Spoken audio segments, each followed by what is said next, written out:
శ్రద్ధతో దేవుణ్ణి మనము వెతికే వారికి ఉండాలి. కాబట్టి మనం దేవుణ్ణి వెతకడంలో చూడండి చాలా జాగ్రత్త కలిగి దేవుణ్ణి వెతికే వారికి ఉన్నట్టు మనం చూస్తున్నాము. తర్వాత యెషయా గ్రంథము 55వ అధ్యాయము 6వ వచనం చూసినట్టయితే మనం ఎప్పుడు వెతకాలంటే చూడండి, దేవుడు ఎప్పుడు వెతకాలంట? అన్ని సమయంలో దేవుణ్ణి వెతకాలి. యెషయా గ్రంథము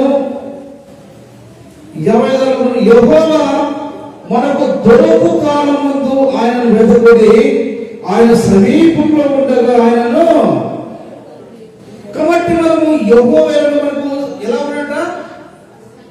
ఆయన సమీపంగా ఉన్నాడు. కాబట్టి అయితే మనము ఎప్పుడైతే మనం ఎదిగే వారిగా ఉన్నట్టయితే మనకు ఆయన ఎలా ఉన్నట్టు? దేవుడు సమీపంగా ఉన్నాడు. మనము శ్రద్ధ పెడితే దేవుడు ఎందు మనకు ఆయన ఎలా ఉన్నట్ట? సమీపంలో ఉన్నట్టు. చూడండి, మనం శ్రద్ధ పెట్టి వినయంగా మనము దేవుడిని వెతికితే ఆయన మనకు ఎలా ఉన్నట్ట? మనకు సమీపంలో ఉన్నాడు. ఆయన మన దగ్గరనే ఉన్నాడు. అయితే మనం ఎలాంట? దేవుణ్ణి మనము వెతికే వారిగా మనము ఉండలేదు, మనము పోతున్నామంట. చూడండి, కాబట్టి మనకు శ్రద్ధ లేదు కాబట్టి దేవుడు మనకు ఆయన దొరకడం లేదు. మనకు విశ్వాసం లేదు కాబట్టి మనకు ఆయన దేవుడు.